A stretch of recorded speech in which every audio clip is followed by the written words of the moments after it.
একদম না, একদম না বাবা, গেছে আপদ বিদেই হয়েছে। ভাই আমি এই বিষয়ে হ্যান্ডিক্যাপ, আমি টেকনিক্যালি খুব হ্যান্ডিক্যাপ, মার মার মার মার ওইটা করতে পারো, আমার মনে হয় তুমি এগিয়েও না না।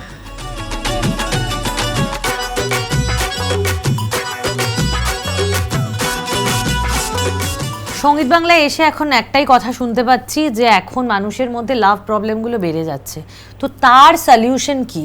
এটাও আমাদের বলতে হবে, এইটাই বাকি ছিল। ঠিক আছে, এটা আমরা বলে দিচ্ছি, চলো। সব কিছুতে আমার বয়ফ্রেন্ড খুব রাগ করে, এটাতে আমার কি করা উচিত? এটা তো কাঞ্চন উল্টোটা বলা উচিত না? আপনার বয়ফ্রেন্ড রাগ করে সব কথায়, আপনি কি করবেন? রাগের কারণটা খুঁজে বের করবেন, কেন রাগ করছে, আর বলুন চলে যাবো তোর জীবন থেকে। তার উপরে যদি রাগ করেন তাহলে আপনি চলে যান, আমার মনে হয় অন্য কিছু ব্যবস্থা উনি করে ফেলেছেন। না আমি চলে যাবেন, আমি চলে যাও বলবো না, আমি বলবো রাগের কারণটা খুঁজে বের করে একটু মান অভিমান তো হয় সম্পর্কে, একটু মিটিয়ে নিন। রাগের কারণ খুঁজতে খুঁজতে আবার কাউকে পাবেন দেখবে। নেক্সট, আমি আমার বেস্ট ফ্রেন্ডকে প্রপোজ করতে চাই, কিন্তু ভয় হয় ফ্রেন্ডশিপ নষ্ট হওয়ার।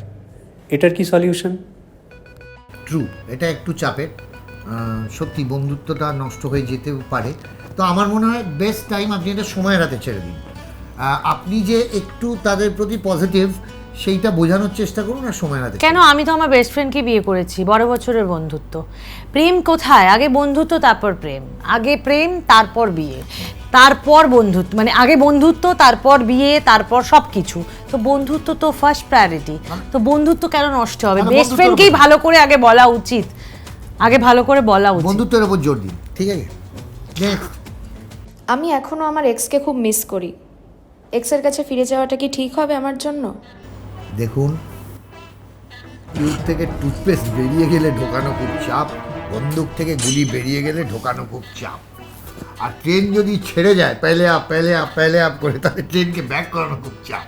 আরে যে এক্স হয়ে গেছে আবার কেন, বর্তমান নিয়ে ভাবুন। আপনি অতীতে, ওয়াই দিয়ে ধরুন, হ্যাঁ, ধরুন, জেড অতীতে ধরুন। তাকাবেন না, এক্স এক্স পাস্ট, এখন প্রেজেন্টে ভাবুন।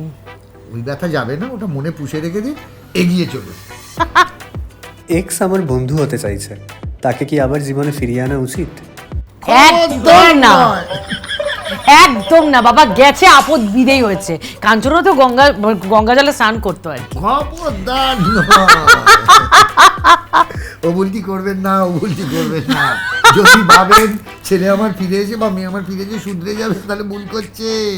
হ্যাঁ, এগিয়ে চলুন, এগিয়ে চলুন। আমার ক্রাশ আমাকে প্রপোজ করেছে, কিন্তু ও কোনো রিলেশনশিপে থাকতে চায় না, এটাতে আমার কি করা উচিত? বাবা তোমার আই লাভ ইউটা বাজারে বিক্রি করে দাও কই মাছের মতো, দরকার নেই এরকম রিলেশনশিপ, আমার চাই না। আই লাভ ইউ বলেছে, আমি রিলেশনশিপে থাকবো, তাহলে কি করবো তোমার সাথে? প্লেটনিক লাভ কি করবো? কোথিয়া বলো না, ঠিক করে দেবে। কি করবে? পাবজি খেলবে? মার মার মার মার ওইটা করতে পারবে। আমার মনে হয় তুমি এগিয়েও না না। আমার মনে হচ্ছে গার্লফ্রেন্ড আমার সাথে চিট করছে, কিন্তু কি করে শিওর হবো এটা নিয়ে? ফোন ট্র্যাক করো, প্রথম উপায়।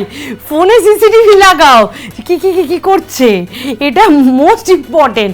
এখন সবটাই হোয়াটসঅ্যাপে শুরু হয়, হোয়াটসঅ্যাপে শেষ হয়, তো একটু যদি হোয়াটসঅ্যাপটা ফলো করা যায়, চিটিং বা চিট সব ধরা পড়ে যাবে, কোনো প্রবলেম নেই। ভাই আমি এই বিষয়ে হ্যান্ডিক্যাপ, আমি টেকনিক্যালি খুব হ্যান্ডিক্যাপ।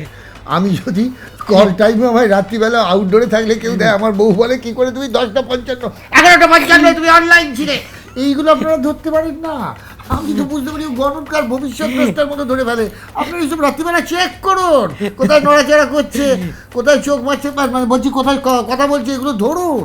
কী করছেন? চিট হচ্ছে ফালতু।